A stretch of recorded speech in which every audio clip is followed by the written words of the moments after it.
Hallo, herzlich willkommen zu meinem nächsten Video in der Reihe Julia vs. Python. Hier in diesem Video schauen wir uns an, wie wir einen String, den wir gegeben bekommen, untersuchen können, ob es eine Uhrzeit ist oder nicht. Also wir bekommen hier so einen String gegeben und wir sollen überprüfen, ob die Zahl vor dem Doppelpunkt zwischen 0 und 24 ist und der letzte Teil zwischen 0 und 60. Also 59 und hier 23, also 24 Uhr gibt es ja nicht, weil es dann wieder 0 Uhr ist. Das machen wir, indem wir diesen String aufteilen in Hour und in Minutes. Und das machen wir, indem wir die Map-Funktion benutzen. Und was mappen wir? Wir mappen erstmal diesen Time, die wir splitten. Split. Und zwar splitten wir diese Time bei Doppelpunkt. Und wir mappen die dann in die Integer-Funktion. Dann können wir erstmal return true zurückgeben und uns mit einem print diese h und mit einem print dieses m anschauen. Natürlich müssen wir bei dem Mappen das noch mit Gleichheitszeichen setzen und dann können wir das Ganze laufen lassen und sehen dann erstmal, okay, wir haben 25 und 51 und 2 und 76. Also das mit dem Map int funktioniert schon gut. Nochmal kurz zur genauen Erklärung. Also hiermit bekommen wir ein Array raus.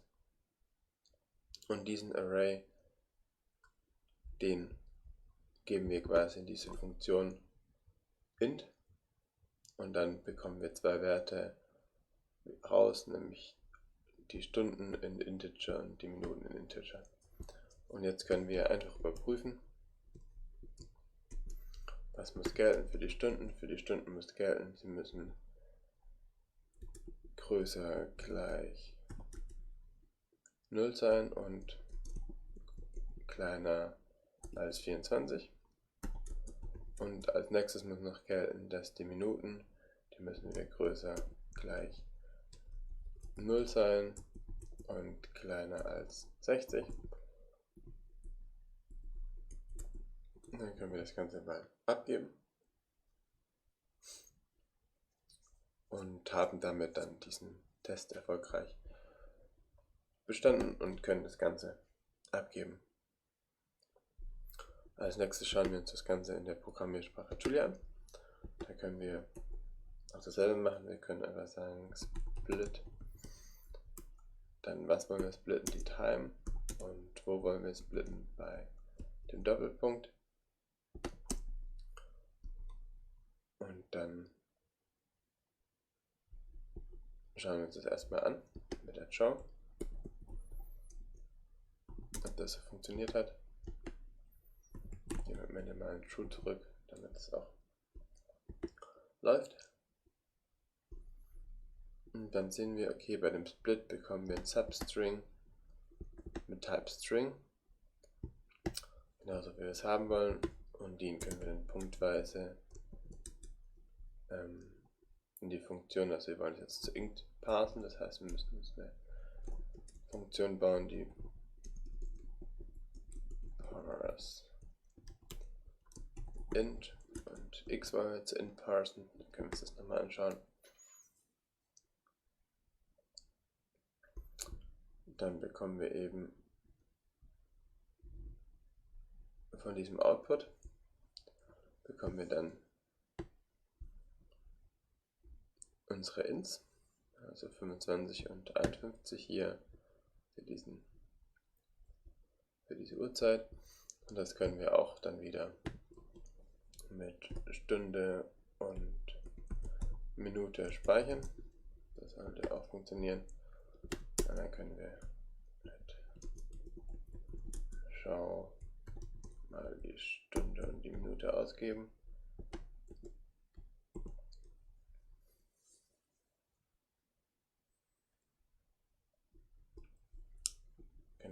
bekommen wir auch das, so wie wir es haben wollen. Als nächstes können wir dann return. Okay, was müsste wieder gelten? Es muss kleiner gleich h, also h muss größer als 0 und kleiner als 60 sein. Und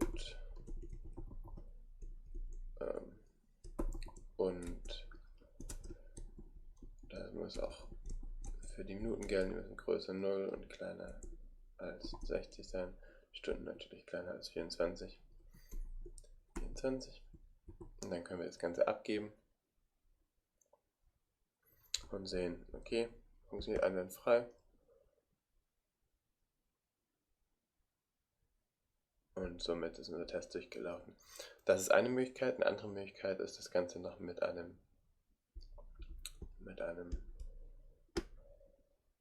regex zu machen. Und da brauchen wir erstmal die Funktion match. Und diese Funktion bekommt ein regex-String. Und dann können wir einfach mal was ausprobieren, also ob das überhaupt funktioniert. Wenn wir a haben und dann das hier im a matchen wollen, ob das ein Match ist. Und dann war es wahrscheinlich is match.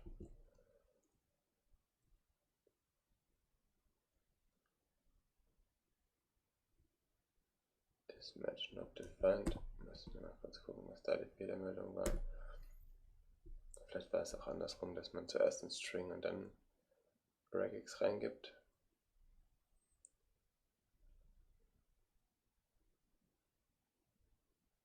Okay.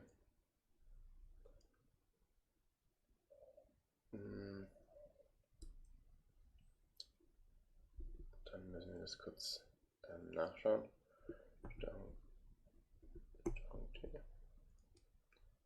Okay. Schauen wir das kurz nach. Julia is match regex. So, dann kommen wir hier zu Strings und dann match.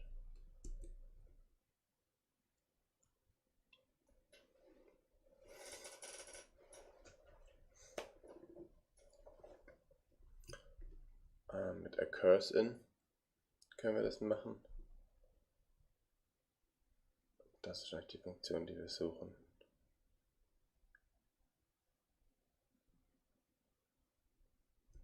Da bekommen wir dann genau dieses True-False raus. Also wir brauchen occursin. Dann gehen wir nochmal zurück.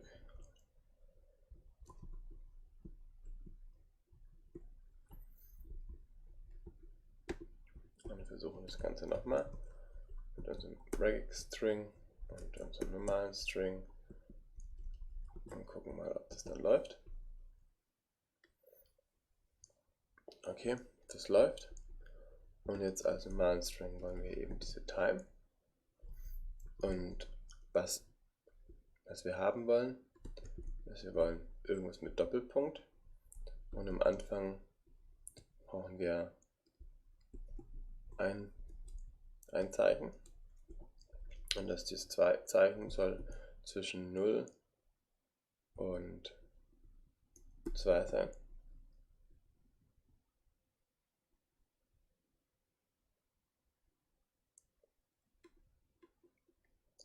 Also wir dürfen ja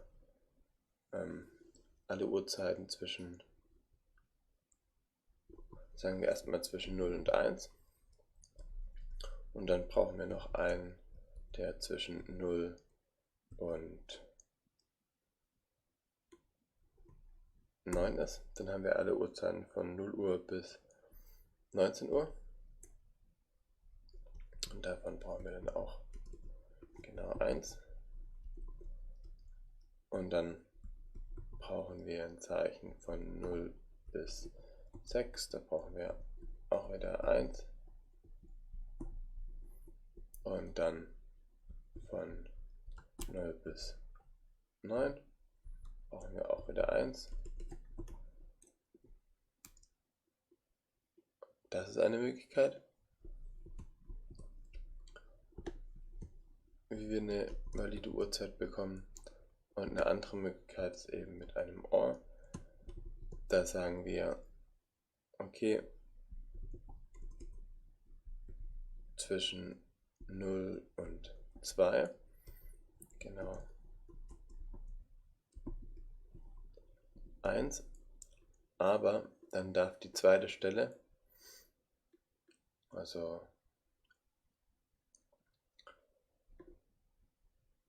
wenn wir von 0 bis 2 haben, oder eigentlich müssen wir nur den Fall anschauen, dass wir eine 2 haben, also ohne die 0, weil wir 0 bis 1 schon hier haben, aber dadurch, dass es ein OR ist, können wir auch hier die 2 nehmen, von 0 bis 2. Und hier ist es so, dass wir dann als nächste Stelle, diese Ziffer, hier nur noch bis 24, also bis 23 zulassen dürfen, weil wir vorne eine 2 zugelassen haben. Also von 0 bis 3 davon genau eine Stelle. Dann brauchen wir diesen Doppelpunkt und können dann dieses Gesamte hier kopieren. Und hier haben wir eben die Time. Dann können wir das Ganze mal laufen lassen. Und wir haben einen Fehler, weil es hier natürlich nicht bis 6, sondern nur bis 5 laufen darf. Und können es nochmal laufen lassen. Und sehen dann auch, dass wir das Ganze mit einem regex lösen können. Mit der Funktion occursin. Ja, das war es für diese Aufgabe. Vielen Dank fürs Zuschauen. Dann bis zum nächsten Mal.